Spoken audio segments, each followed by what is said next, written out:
নির্বাচন কমিশনের remote control এটা আগারগাঁওয়ে নাই। আমি গোসল করতে গিয়ে দেখলাম একটা বালতি মার্কা দিয়ে দিলাম। নির্বাচন যদি সুষ্ঠু করতে হয়, নির্বাচন যদি অংশগ্রহণমূলক করতে হয়, সেক্ষেত্রে নাকি আওয়ামী লীগের অংশগ্রহণ প্রয়োজন। এমন কোনো স্বেচ্ছাচারী সিদ্ধান্ত না নেয় যাতে করে নুরুল হুদা কমিশনের মতো বা নুরুল হুদার মতো পরিণতি হয়। নির্বাচন কমিশন যার মানে একটা মধ্যযুগীয় বর্বর আমরা যেই আমরা শাসন ব্যবস্থা দেখতাম, যেখানে রাজা যেভাবে ইচ্ছা সেভাবেই হচ্ছে আইন প্রণয়ন করে, সেভাবেই ইচ্ছা হচ্ছে সেটা বাস্তবায়ন করে। নির্বাচন কমিশনের আচার আচরণে আমরা এই ধরনের আমি বলছি না যে তারা এটা করছে বা তাদের ইচ্ছা আছে, বাট আমরা দেখছি মধ্যযুগীয় রাজা বাদশাদের আচরণের সাথে তাদের একটা সাদৃশ্য রয়েছে। এবং আমরা নির্বাচন কমিশনকে আমরা বারবার কিন্তু বলেছি যে একটা নির্বাচন কমিশন সাংবিধানিক একটা প্রতিষ্ঠান, এই প্রতিষ্ঠান অবশ্যই একটা আইনগত নীতিমালার ভিত্তিতে সেটি চলবে। কোনো ব্যক্তি সর্বস্ব বা ব্যক্তির ইচ্ছা, আমার ইচ্ছা হইলো সকালবেলা উঠে আমার সামনে একটা মাইক দেখলাম যে একটা মাইক মার্কা দিয়ে দিব, আমার সামনে একটা ডেস্ক দেখলাম আমি একটা ডেস্ক মার্কা দিয়ে দিব, আমার একটা ওই যে এখানে কি বলে এটাকে ওই যে ট্রাইপড দেখলাম আমি ট্রাইপড মার্কা দিলাম, আমি গোসল করতে গিয়ে দেখলাম একটা বালতি মার্কা দিয়ে দিলাম, চা খাইতেছি আমার হচ্ছে কাপ পিরিজ দেখে কাপ পিরিজ মার্কা দিয়ে দিলাম। আমাদের কাছে মনে হয়েছে যে এই সিদ্ধান্তগুলো আসলে চাপিয়ে দেওয়া। আমরা বারবার বলেছি, এটা নতুন কোনো কথা না, আমাদের কাছে মনে হয়েছে। আমি গতকালও বলেছি যে নির্বাচন কমিশনের আসলে রিমোট কন্ট্রোলটা এটা অন্য জায়গায়। এই নির্বাচন কমিশনের রিমোট কন্ট্রোল এটা আগারগাঁওয়ে নাই, এটা অন্য কোনো জায়গা থেকে পরিচালিত হয়। আমরা যখনই তাদের সাথে কথা বলি মনে হয় এই ডিসিশনটা এটা তারা নিজেরা নেয় না, এই ডিসিশনটা তাদেরকে চাপিয়ে দেওয়া হয় এবং তাদেরকে আসলে এই ডিসিশনটা নিতে বাধ্য করে।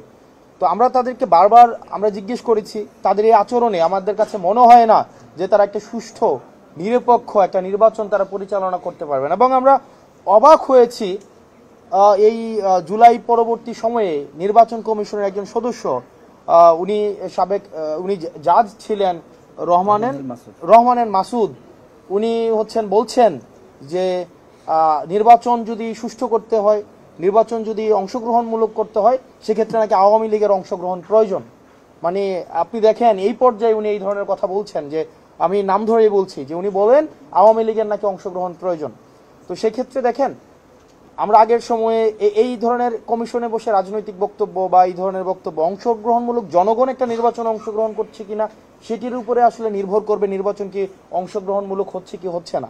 তো সেই জায়গা থেকে আমরা নির্বাচন কমিশনের বর্তমান এই যে কার্যক্রম মার্কা নিয়ে আপনারা যে এই আচরণটা নির্বাচন কমিশনের দেখছেন, সারা জাতি দেখছে যে নির্বাচন কমিশন যেই ধরনের স্বেচ্ছাচারী, আমরা তো বললাম একটা ইনস্টিটিউশনাল অটোক্রেসি তৈরি করেছে। এবং তাদেরকে যখন আমরা জিজ্ঞেস করেছি কেন দিবেন না, এটার আইনগত ব্যাখ্যাটা কি, তারা বলছে যে ওই আসে না যে আজকে আমার মন ভালো নেই, যে মন চাইলেও না দিলাম না, এই টাইপের একটা যে ওনারা ব্যাখ্যা দিবেন না। মানে উনি জনগণের অর্থে পরিচালিত একটি প্রতিষ্ঠান, একটা সাংবিধানিক প্রতিষ্ঠান, সেটার কার্যক্রম বা সিদ্ধান্ত কি গ্রহণ করছে বা করছে না সেটার ব্যাখ্যা ওনারা জনগণের সামনে প্রকাশ করবেন না। তো এটা একটা স্বেচ্ছাচারী আচরণ আমাদের সামনে প্রকাশ করতে হবে। এবং আমরা এই নির্বাচন ফেব্রুয়ারিতে যেটি হওয়ার কথা আছে, নির্বাচন কমিশনের বর্তমান কার্যক্রম পর্যালোচনা সাপেক্ষে আমরা এটা দৃঢ়ভাবে বিশ্বাস করি এই নির্বাচন কমিশন একটা অংশগ্রহণমূলক, একটা নিরপেক্ষ, একটা স্বচ্ছ, প্রতিনিধিত্বমূলক একটা নির্বাচন করার কোনো ধরনের কোনো যোগ্যতা নেই। এবং এই নির্বাচন কমিশন একটা ইতিমধ্যে আমরা বলেছি যে এটা স্পাইনলেস একটা নির্বাচন কমিশন। এখানে নির্বাচন কমিশনের গঠন প্রক্রিয়া থেকে শুরু করে আপনি যদি দেখেন নির্বাচনের যে গঠন প্রক্রিয়া, এটার একটা সুস্পষ্ট নীতিমালা ছিল না। এখানে বিভিন্ন রাজনৈতিক দলের বিভিন্ন পক্ষের এখানে ইনভলভমেন্ট রয়েছে।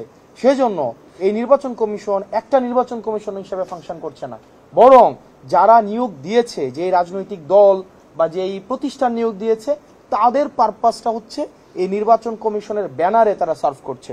অর্থাৎ তারা ওই প্রতিষ্ঠানের যারা নিয়োগ দিয়েছে ওই প্রতিষ্ঠানের মুখপাত্র হিসেবে কাজ করছে। তো সেই জায়গা থেকে আমরা নির্বাচন কমিশনকে বলবো, নির্বাচন কমিশন যেন এমন কোনো স্বেচ্ছাচারী সিদ্ধান্ত না নেয় যাতে করে নুরুল হুদা কমিশনের মতো বা নুরুল হুদার মতো পরিণতি হয়। কারণ এই দেশের মানুষ যখন জনবিদ্বেষ তৈরি হয় তখন কিন্তু তাদেরকে আসলে দমিয়ে রাখা যায় না। হয়তো 2 মাস, হয়তো 2 বছর, হয়তো 10 বছর, কিন্তু এটার যেই জনবিস্ফোরণ ঘটবে, সেটা হচ্ছে নুরুল হুদার মতো পরিস্থিতি তৈরি না হোক, সেটাই আসলে আমরা আমাদের জায়গা থেকে চাই।